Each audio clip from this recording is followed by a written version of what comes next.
What's up, you guys? It's your girl, Mika Chanel, back with another edition of Mika Chanel is Just Saying. All right, so I'm super late with my Married to Medicine season number 3, episode number 8 vlog because it came on Sunday and it is Wednesday, but I'm still going to do my vlog because I'm trying to be consistent. I was on vacation last week, so I was just kind of a little out of it. I did some vlogs last week, but we partied hard over the weekend. So I'm just now like back to reality anyways. So this episode, it really wasn't a lot to this episode anyway. But it was a lot of nice things that happened in the episode. So let's talk about it. Okay, so we open up with Quad. She received information that she is picked to be featured in a spread in BCBG's magazine or whatever. So I guess, hold on, this fucking wig. This wig is so old and I think it's shedding into my mouth. Anyways, so what was I talking about? Yeah, so I guess she was saying that they feature 2 ladies each year to do a spread in their magazine, and I guess they get an interview and all of that. So that's kind of cool. So she was excited. So she was telling her husband, Dr. G, and she's just like, you know what? We need to sit down. We need to have some wine. Let's get some cheese for the dogs because I'm so excited. You know, he was excited for her, of course. He's like, and he's also excited for himself. He's like, okay, so are they going to give you some free clothes? You know what I'm saying? So that we can tone his clothing budget down a little bit or whatever.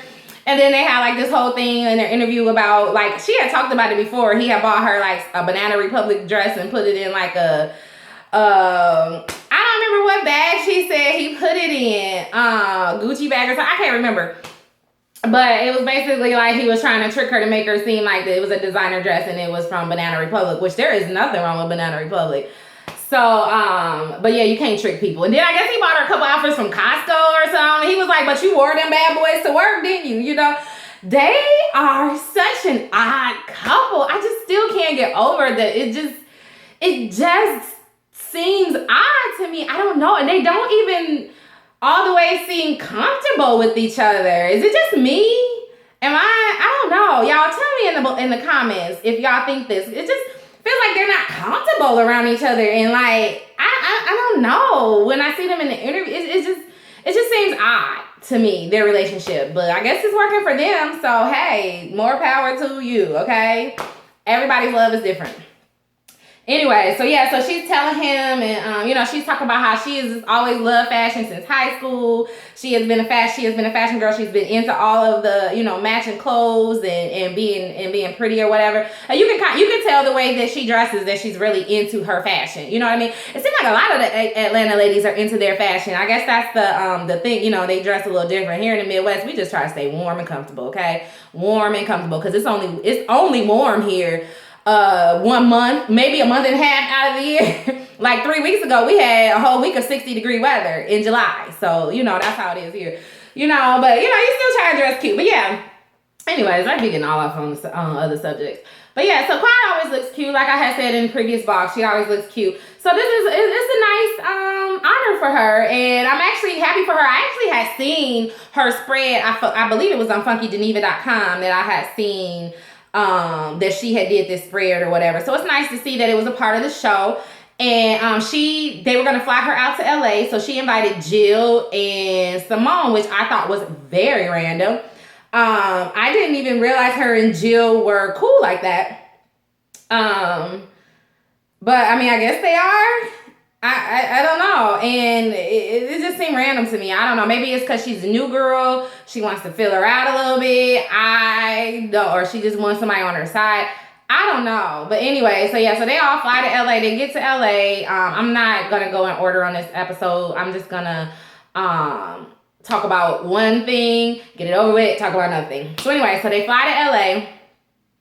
Quad goes and does her thing on the photo shoot. She looks great. Her body is everything, okay? As much as you know what I'm saying, no matter how I feel about her being, like, I consider her to be phony, no matter how I consider her to be just a malicious person, her body is snatched, okay? Her body is snatched, and she looks good in pretty much anything she wears, even the faux pas that she's had, and she talked about those, her and Mariah with that dang clown-ass eyeshadow. I was like, is that the thing? First season, y'all remember that dang two-tone eyeshadow? Like, I can wear two different colors, but it's just, theirs is like, bam, like right there. You know what I mean? But anyways, yeah, so she talked about that. But like I said, she looks good in whatever she wears. You know what I'm saying? It was just so nice to see her doing her thing. It was nice to see them, BCBG embracing a black woman to be featured in their magazine. Not only a black woman, but a chocolate black woman, okay? So kudos to you, Quad, for all that you are doing with that. That's awesome. It's great. I hope you got a whole bunch of free clothes out of it. So that's that. Anyway, so you would think that Quad would be on a high, right? Because of, everything that's going on and whatever. But then Jill and Dr. Simone go shopping. I think it must have been her stylist. That's who she said he was, her stylist that was with them as well. Anyway, so they go shopping or whatever.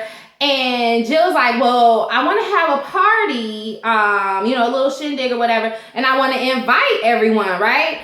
And, all of the ladies. And because she said all of the ladies, then Quad just kind of dismisses her and walks away. And I'm just like, what is that about, And so Jill tries to talk to her about it. So then they go back and forth and Quad puts on that fake ass accent that I hate. And goes in and starts talking about, I'm not going to be there if, you know what I'm saying? So then Jill, was like, so you don't want me to invite Lisa? I won't invite Lisa. I'm choosing you. I'm like, are we in high school again? You know what I'm saying? Don't do that. If Quad, invite everybody, and if Quad's ass want to be childish and not show up, then let her ass be childish and not motherfucking show up. Just like they should have did last season on the damn couples trip that they went on and they cut Mariah and Dr. Aiden out. You know what I'm saying? Because Quad said she didn't want to be around her. Well, then bitch, don't come. Okay? I mean, everybody has an option to come or to not come. You know what I mean? Then don't come. I mean, that's what I would have said. But anyway, so Jill is sitting here like, I choose you over her. And Quad's just like, no, I don't want to go. I don't want to be around. You need to understand. I don't want to be around these people. I don't want to be around her. I don't want to be around anybody. I don't like, whatever. How old are you? You can't be in the same room around someone that you may not get along with and just be cordial. Because the whole fight was stupid, and it was stupid on both of y'all sides. So both of y'all should be feeling stupid and silly about the whole thing. And then keeping it going is so silly. Just let the shit go. Okay, girl? Let it go. Stop acting childish. And then Dr. Simone is just like, she's so far up Quad's ass. I don't even know if, you know what I'm saying, she can even breathe because she's so far up in there. You know what I mean? But I just didn't like that. And I'm sitting here like, oh my God, it was such a good, thing to see Quad doing her thing with the photo shoot and everything. Going to the lady's house. Hold on. That lady had a solid gold, what's her name? Lupa from BCBG. I think she said she was the CEO of BCBG. She had a damn gold ceiling. That is what I am talking about, okay? A gold ceiling, okay? Just walk in my house and see I have money, all right? I don't need to brag about it or anything. Just walk in my house and look at my gold ceiling, bitch. I'll never be broke, because if I need some money, I'm going to just chip away at that motherfucker, okay? Anyways, yeah, so I just felt like after, the high of that, you know what I mean? And then to end it on such a sour note. You know what I mean? The trip, I don't know if that's where they ended the trip or if it went on, but this is the end of what we saw. And I just felt like, I don't know. I just felt some kind of way about that. I'm like, you've had such a great day, a great weekend, whatever, day it was. Like, why are you acting like this? Why are you acting like a little ass kid? And I'm sure, I don't know for a fact, but I'm willing to be about 80% positive that Lisa Nicole wouldn't act like that. That she could show up and be around someone that she doesn't necessarily like. Now, I may not know what the hell I'm talking about right now. Like, she may not. I just have I have a gut feeling that that's how it will go. But I just don't like this. Like, oh, but I'm going to choose you over her, Jill. Come on, Jill. No, you shouldn't even said that, y'all. Stop it with Quad. Stop letting her get away with this bull crap. It's silly, okay, y'all? Y'all need to let her know, well, then bitch, keep your ass at home. You and your husband keep your asses at home, okay? Anyways, let's move on from that. We're going to go over to Lisa Nicole's house. And Lisa Nicole and her children are getting ready for her son's, I think his name is DJ, for his birthday. Which is coming up. He's having like a cooking party for his friends because he loves to cook. I guess Dr. Darren cooks with him often, or he used to, or something when he's not real busy or whatever. He cooks with the little boy or whatever. So I think that's kind of cool. I like a man that'll cook. You know what I'm saying? My husband cooks all the time, so I'm lucky in that area. I mean, we both cook. He cooks about as much as I cook. So now he does. In the beginning of our marriage, he didn't. But now he does. And he's always known how to cook. He just didn't want to, you know. But anyway, so yeah. So I love a man that can cook. So keep that up, DJ. You know what I'm saying? The ladies love that. Keep that up. You'll be a great husband one day. Anyways, her kids are just the cutest, aren't they? They're just so cute. They seem so well behaved. You know, they just have manners. They're not all loud and smart mouth, and you know what I'm saying? They just seem pleasant. Her kids were very pleasant, you know.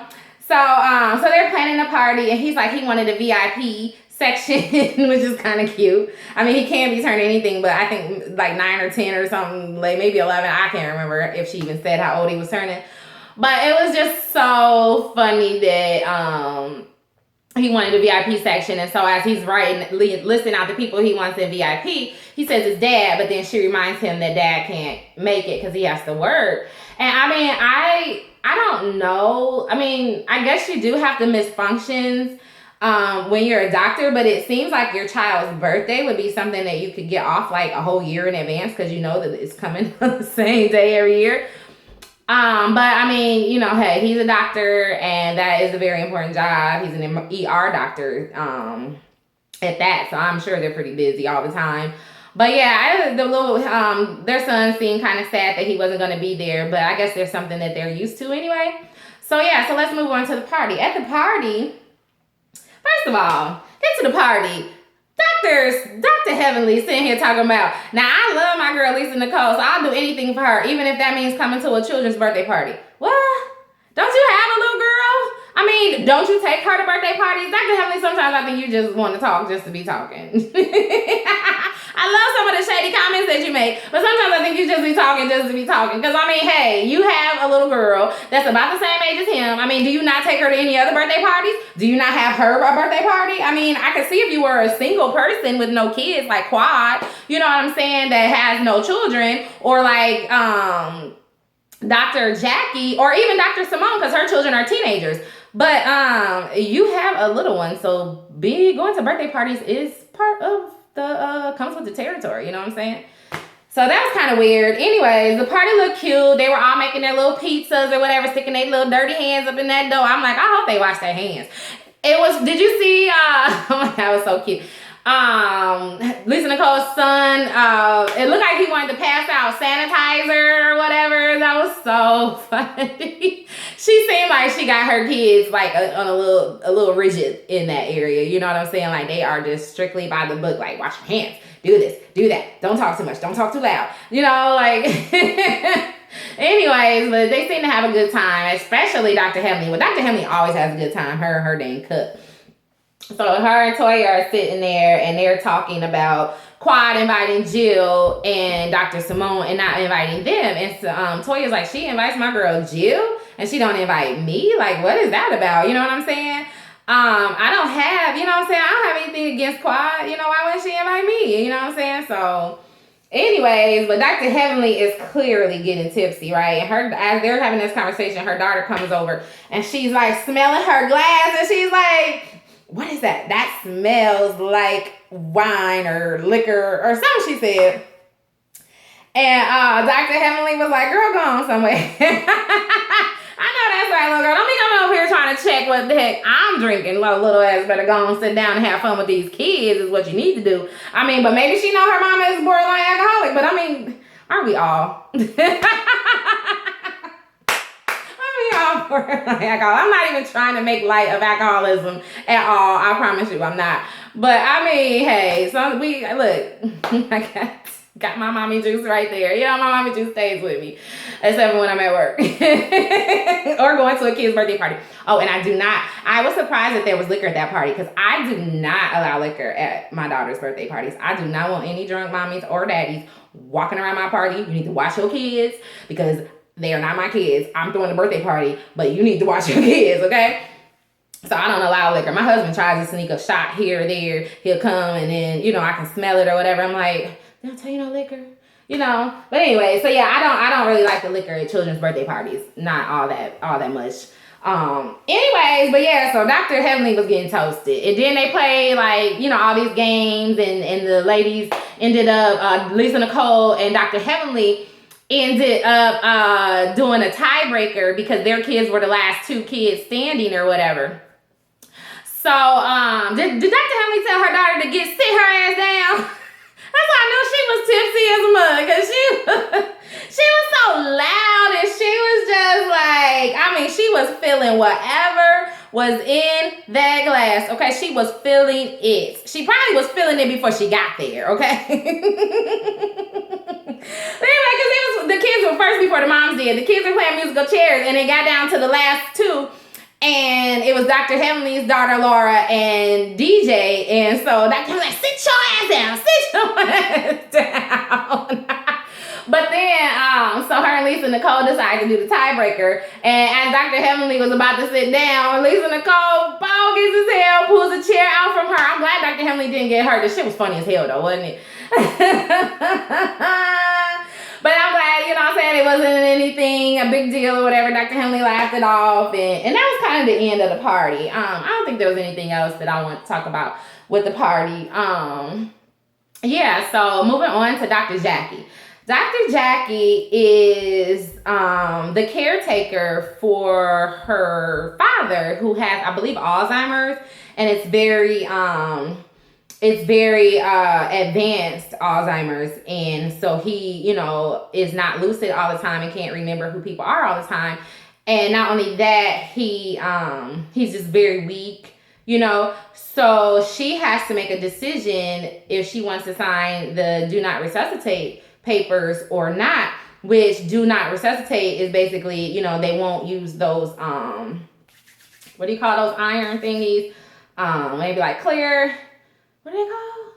Oh my God, as much Grey's Anatomy as I watch, and I can't think of what these paddles. They're paddles, but I can't think. Anyways, so that's they won't use that to try to restart your heart. That's what the do not resuscitate order is. So she's having a hard time with whether or not she should sign it. She's feeling kind of guilty about it because, her mother and her sisters live, I believe, in Mississippi or Alabama, somewhere they live, but they're not in Georgia. So I guess she brought her dad to Atlanta so that he can get better care and she can keep a better eye on him, hoping that, things would get better. But things just never got better. So he's still there. He's not living with her. He's living with his caretaker, which is about a mile up the road. And so she's having to deal with this. So she was talking to her mom and her sisters, and she was just saying how hard it is when they're not there, for her to have to make these decisions. And they were like, we're gonna we're behind you regardless of what you choose. We trust your decision, we trust your judgment. And Dr. Jackie is struggling because she's just like, they're looking at her as a doctor, but at the same time, it's her father. So she has that emotional side, even though she is a doctor and she knows what's right. You know what I mean? Or not necessarily what's right, because it's not right or wrong, but she knows, even if they bring him back, if they resuscitate him and bring him back, he may not, he may be worse off than he was before or whatever,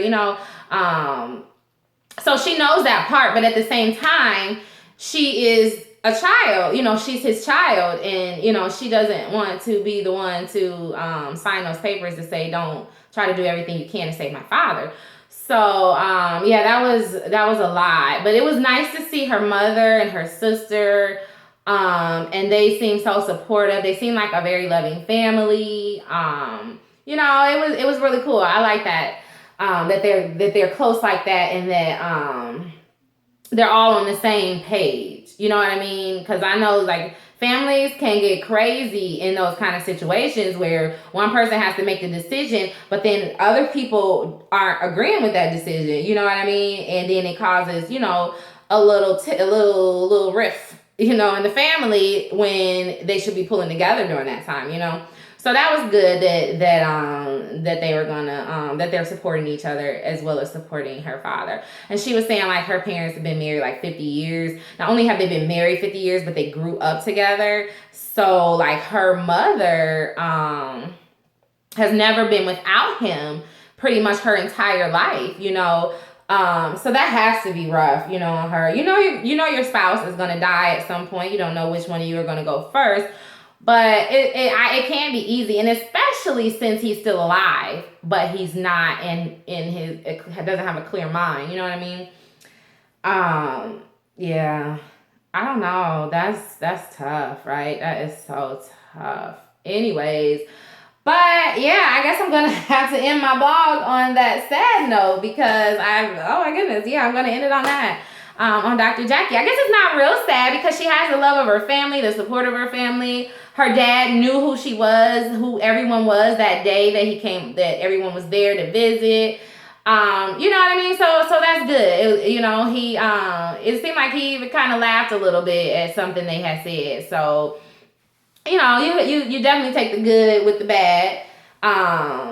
And there's always a silver lining in something. So, that's my silver lining, and I'm going to end it on that, okay? Now, next week, it looks like Toya and Quad get into it about Toya's comment about, what did you do, Quad? Which I didn't see anything wrong with that comment, but I'm going to see how that episode plays out next week. Dr. Simone, I can't exactly remember what she did in the preview that pissed me off, but she did something that pissed me off in the preview. I'm like, she's so far up Quad's ass, but I just can't think of what it is right now. I just remember my reaction to watching the preview. Anyway, so yeah, that's it. And that is all for Married to Medicine Season 3, Episode number 8. I will be back next week with Episode number 9 review. I will be back, if not tonight, tomorrow for Real Housewives of New York City. I actually haven't even watched the episode yet. It came on last night, so I need to go upstairs now and watch it. And then hopefully I can get my notes jotted down and come down and do the blog tonight. Otherwise, I'll do it tomorrow. Anyways, like always, please like, comment on this blog. Please subscribe to my channel. Please share my video with all your friends, all your Facebook, Twitter, Instagram, whomever.